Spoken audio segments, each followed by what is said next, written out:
Hello, everyone, and welcome to Star Wars Sunday. This will be the first time that this is going up on a Sunday, but I'm going to try and keep it onto this pattern. So, continuing with the Star Wars theme, we are now going into the third episode in the saga, Revenge of the Sith, which is actually my all-time favorite. So, getting into it. It was released May 19th, 2005. It's got a running time of about 140 minutes. A budget was $113 million, and it broke the box office at $848.8 million. And now, right before I get into the plot of everything, just remember, again, this is a Star Wars video. Please no negativity or hate or bullying on this. This is all a matter of opinion, as well as me just going through the major plot points of this. And also, no one make fun of me because the third one is my favorite. So, getting into the plot of Revenge of the Sith, we have 3 years after the beginning of the Clone Wars, Jedi Master Obi-Wan Kenobi and his apprentice, Jedi Knight Anakin Skywalker lead a mission to rescue the kidnapped Supreme Chancellor Palpatine from the Separatist commander General Grievous during a space battle over Coruscant. After the Jedi infiltrate Grievous's flagship, the Jedi battle Count Dooku, whom Anakin eventually decapitates after Palpatine's urging to do so. It's definitely one of the first points in the film where you hear Palpatine kind of go into his, Lord Sidious demeanor with Anakin, and Anakin, of course, is manipulated into it, which definitely is the theme throughout that film and then their relationship, as we know later on in the rest of the movies. Meanwhile, Grievous escapes the battle-torn ship in which the Jedi crash land on Coruscant, to which Obi-Wan says, well, another happy landing. There, Anakin is kind of pushed to go have his day with the politicians. Basically, Obi-Wan doesn't want to talk to the politicians. That's definitely not his thing. He wants to go report to the Jedi Council. And so Anakin does go because he's able to reunite with Padme Amidala, his wife, who has the sweet buns in her hair because, as we all know, and knew at the time, she was going to be the mother to Luke and Leia. And at that point, it's almost like a premonition, her hair, because she tells Anakin that something wonderful has happened and she's pregnant. While initially excited, Anakin begins to have nightmares that following evening and throughout, the rest of the film, that Padme is dying in childbirth and thus becomes desperate to save her life at any cost, just like how he was with his mother, but even more severely so, since this is, the love of his life. Palpatine appoints Anakin to the Jedi Council as his representative and informant. The council allows Anakin as a member, but decides not to appoint Anakin the position of Jedi Master, to which he goes, what? And when Anakin goes to talk to Obi-Wan over this matter, Obi-Wan asks him tells him the council wants him to spy on Palpatine, dismissing Anakin's confidence in the council, and just basically Anakin loses all trust in them and doesn't really understand why they're doing something so unorthodox, and it's not the Jedi way. To which Obi-Wan goes, it's not me. Or Anakin asks Obi-Wan, why are you asking this of me? To which Obi-Wan goes, I'm not. The council is. Meanwhile, Palpatine tempts Anakin, whose faith in the council is already wavering because of the games that Palpatine is manipulating and playing.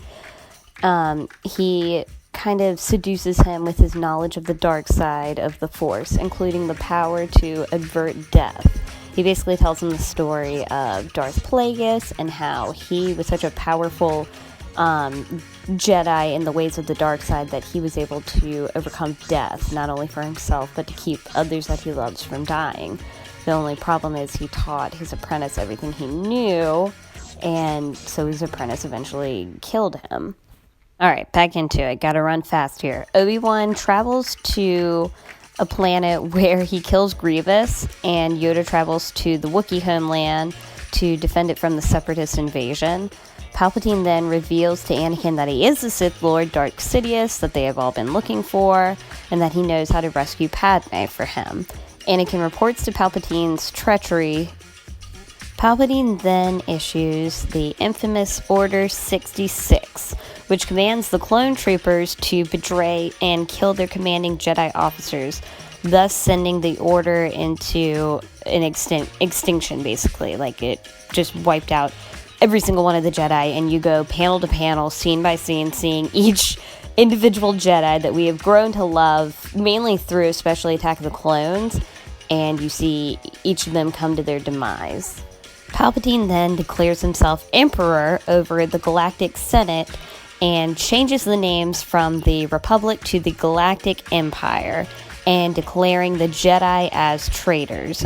Tells them of what Mace Windu did to him and just leaving him deformed and all this craziness, to which everyone claps, and Padme goes, "So this is how liberty dies," with thunderous applause. Having survived the chaos, Obi-Wan and Yoda return to Coruscant and learn of Anakin's turn to the dark side and betrayal. Yoda orders a distraught Obi-Wan to confront Vader while he deals with Palpatine himself. Starting to wrap this up now,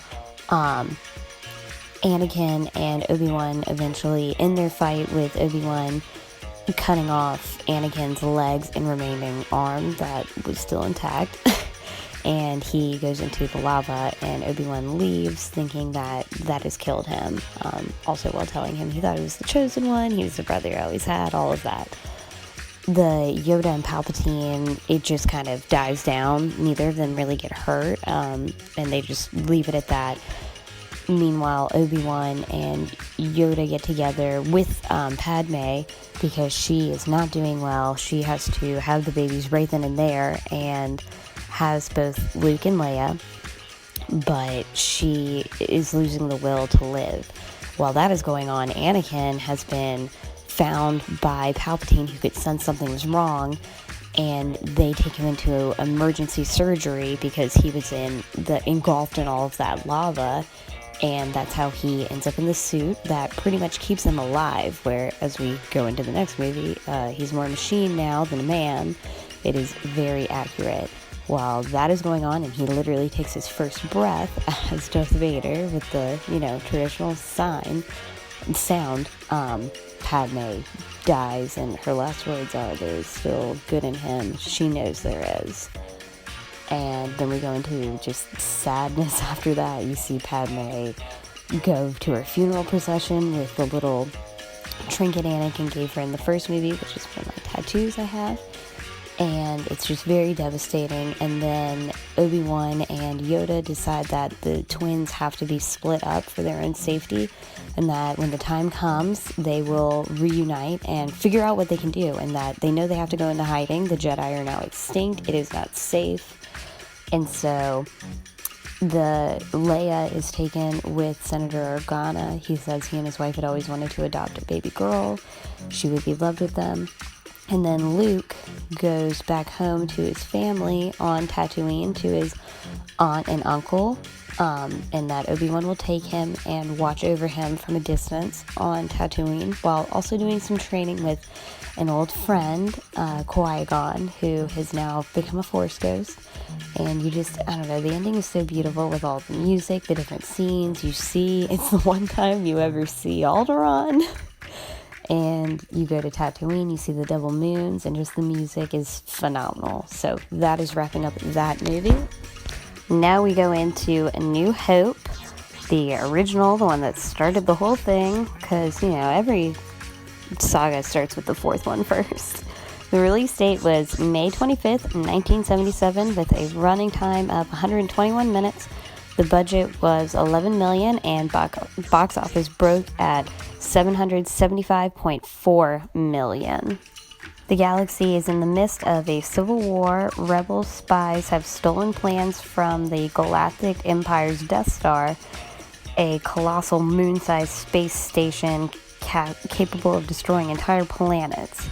Imperial Senator Princess Leia, secretly one of the rebellion's leaders, has obtained the plans, but her starship is captured by an Imperial Star Destroyer under the command of the ruthless Darth Vader. Before she is captured, Leia hides the plans in the memory of an R2-D2 droid who, along with her protocol droid C-3PO, flees an escape pod to the desert planet below of Tatooine. There, we meet 18-year-old Luke Skywalker and his aunt and uncle, and they eventually buy R2-D2 and C-3PO, who have been captured by those little things with the little brown things. I used to think they were Ewoks, but apparently not. They're their own creatures. Somehow, while Luke was cleaning the droids, he triggers part of a holographic recording of Leia, in which she requests help from Obi-Wan Kenobi. The next morning, Luke finds R2-D2 missing, and while searching for him, encounters old Ben Kenobi, an elderly hermit and friend of Luke's, who's been looking after him.